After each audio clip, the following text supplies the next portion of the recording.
नमस्कार प्रणाम, कैसे हैं दोस्तों। अभी आप भोजपुरी रफ्तार न्यूज चैनल देख रहे हैं। यदि इस चैनल को आपने सब्सक्राइब नहीं किया है तो हमारे चैनल को सब्सक्राइब करें, लाइक करें और ज्यादा से ज्यादा इसे शेयर करें। आप सबको बता दूं कि भोजपुरी इंडस्ट्रीज में पहली बार रितेश पांडे जी शिव शंकर के रूप में आ रहे हैं, यानी कि उनका जो गेटअप है महादेव का रूप उन्होंने धारण किया है, महादेव का गेटअप लिया है उन्होंने। और भोजपुरी इंडस्ट्रीज में पहली बार उन्होंने अपने एल्बम के माध्यम से इस गेटअप में आप सबके बीच आ रहे हैं यसी फिल्म्स के बहुत बड़े कंपनी से।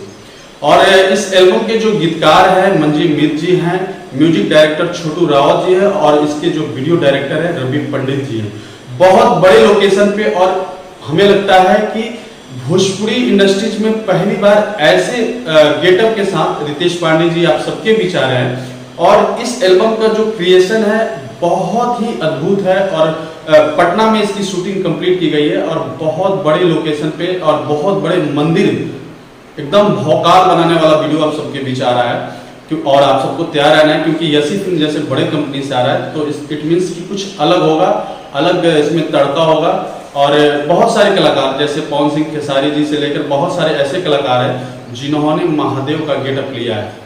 तो इन सारे कलाकारों के बाद पहली बार भोजपुरी इंडस्ट्रीज में रितेश पांडे जी इस गेटअप में आ रहे हैं। आप सब स्क्रीन पे देख सकते हैं, ये उनका गेटअप है। और ऐसे ही गेटअप में यसी फिल्म जैसे बड़े कंपनी से रितेश पांडे जी आप सबके बीच आ रहे हैं। तो मुझे उम्मीद है कि आप सबको मेरा ये वीडियो पसंद आया होगा। अगर ये वीडियो पसंद आया है तो हमारे चैनल को सब्सक्राइब कर ले, लाइक कर ले।